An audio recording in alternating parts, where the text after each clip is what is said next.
How good are you at using proxemics in your conversations and presentations? This guide is all about proxemics, examples, and their meanings. Here's the thing, space matters.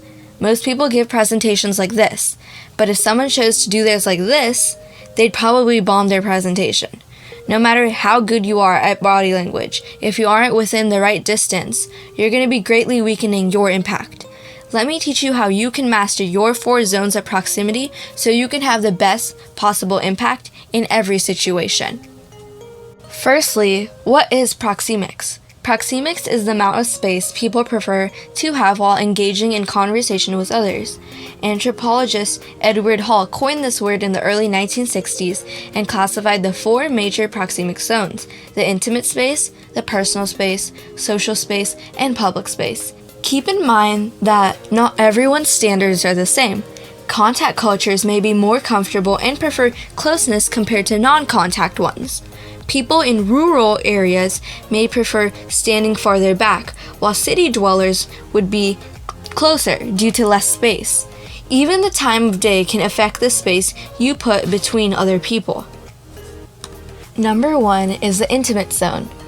This zone ranges from physical contact to 18 inches. This distance is commonly used between close friends and family members that you're comfortable around. It's used during interrogations too. Invading this space strategically can provoke anxiety and an adrenaline rush, providing just enough pressure to get closer to a confession. It's also used in sports. Teammates have a much higher rates of touch than average friends. Team players also maintain smaller distances between each other. They stand closer, huddled in the sidelines, and talk much more comfortably than normal friends. Overcrowding, as we see in some concerts and in large groups, can also cause anxiety and mob mentality. You certainly wouldn't want a stranger to invade your intimate zone, but there are a few exceptions, like in an elevator. But in the elevator, we all abide certain unspoken rules, like avoiding all eye contact with others at all times, maintaining a poker face with no emotions whatsoever, keeping an eye on the floor numbers just as they change, pretending to be deeply engrossed in a book or newspaper if you have one. Some people are unaware of invading space, but others do it purposefully. Number 2 is personal space. Personal space is usually between 1 and 4 feet. This is the best distance to create rapport and build relationships. It shows a status. People who have closer relationships will have a smaller personal distance. How to use it? If you find yourself standing too far away, try to close the distance without encroaching into the other person's intimate zone. People who use closer distances during conversation are regularly seen as more warm, likable, empathetic, and understanding people.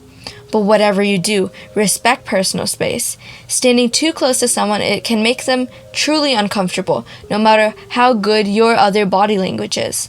The shake and wait approach can help determine the appropriate physical distance in conversation.